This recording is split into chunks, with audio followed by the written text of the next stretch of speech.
Night fell on the Nile like a veil of ink.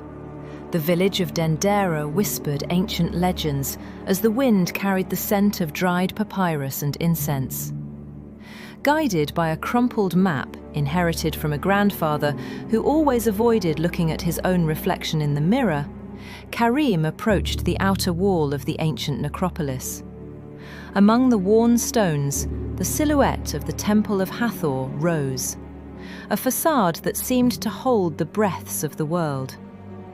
Dendera, the old map said, was a place where the sky had been etched in stone. Karim entered through the small passage left by looters decades ago, knowing that inside shadows devoured the light. As he lit his lantern, the corridor responded with a metallic echo, and the hieroglyphs on the walls seemed to lean against each other, as if whispering secrets that the human tongue had already forgotten. In the heart of the temple, the great hypostyle hall opened before him, a petrified forest of columns with cow heads. Hathor, lady of music, love and the sky, looking down as if observing anyone who dared disturb her rest. On the ceiling, celestial scenes, stars and constellations, gods in chariots, signs reminiscent of a map that time had not dared to erase. It was as if someone, in some distant winter, had decided to suspend the universe on a ceiling. Karim touched the stone, and the stone, surprisingly, was cold.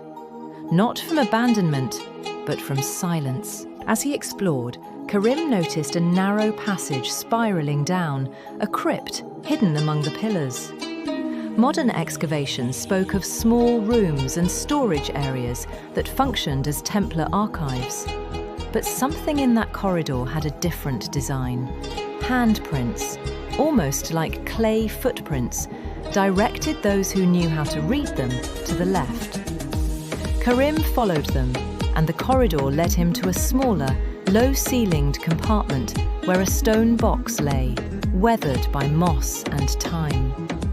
Inside were papyrus scrolls with yellowed seals, symbols his grandfather had scribbled on newspaper clippings, the same lines that had led him there. Unfolding one of the scrolls, the writing seemed to leap out in a rhythm reminiscent of drum beats.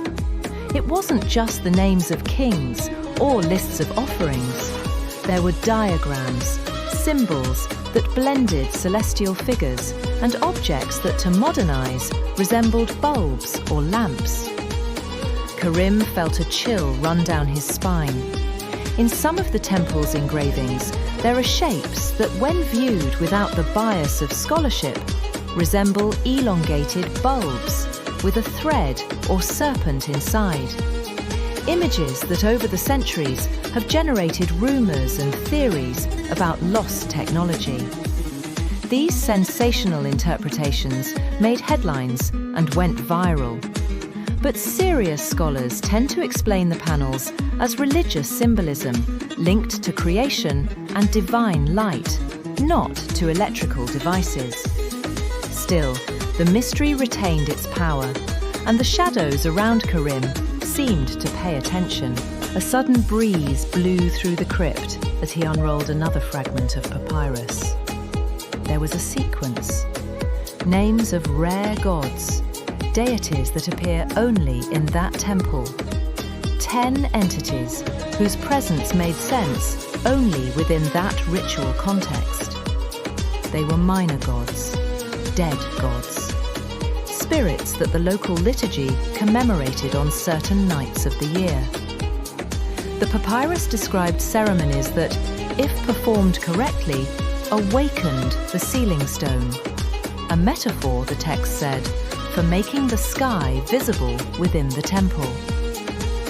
Karim reread and reread, trying to find a literal or symbolic key there. When he looked up, the lamplight from his lantern reflected something on the wall.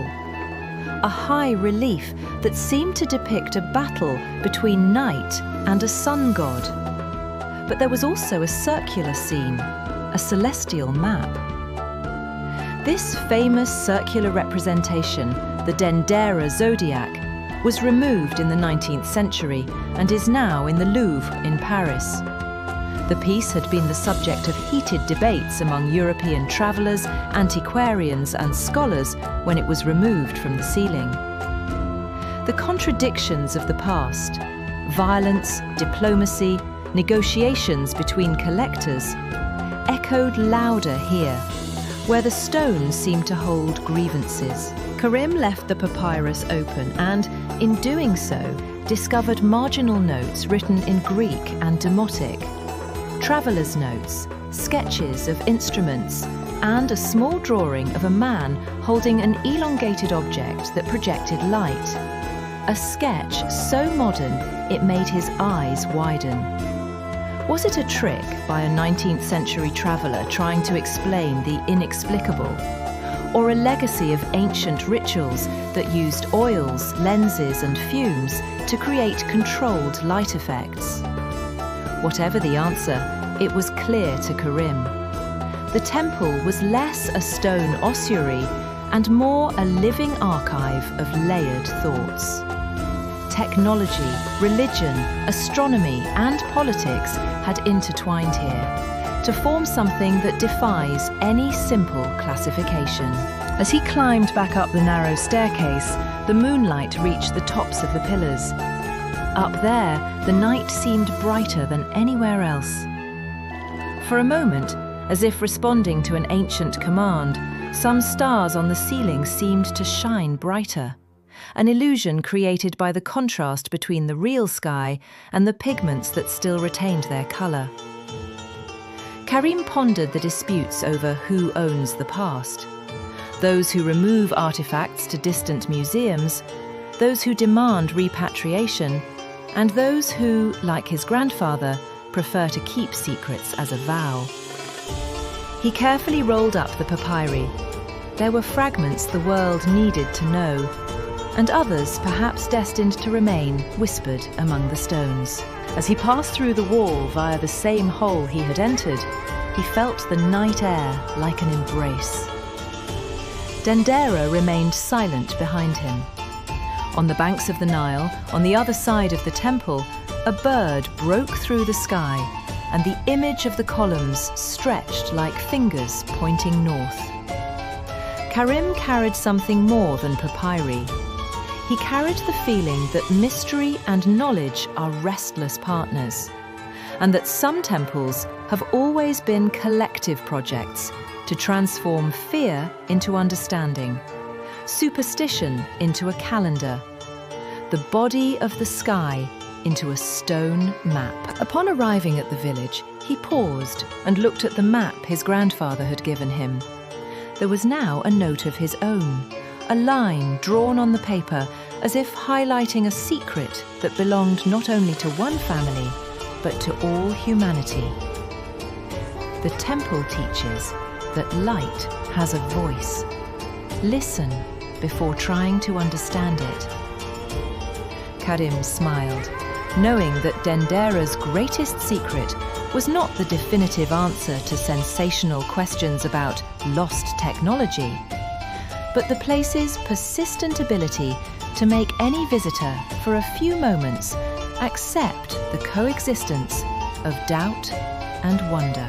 And on subsequent nights, when the village lights went out and Dendera's ceiling held its sculpted sky, someone, sometimes a child, sometimes an old man, would stop to look and quietly ask what the stars wanted to say. The temple, as always, remained with its answer, written in stone, engraved in silence, waiting for the world to learn to listen. If you enjoyed the video, don't forget to leave a like below and share it with your friends. I'll be back with you in the next video.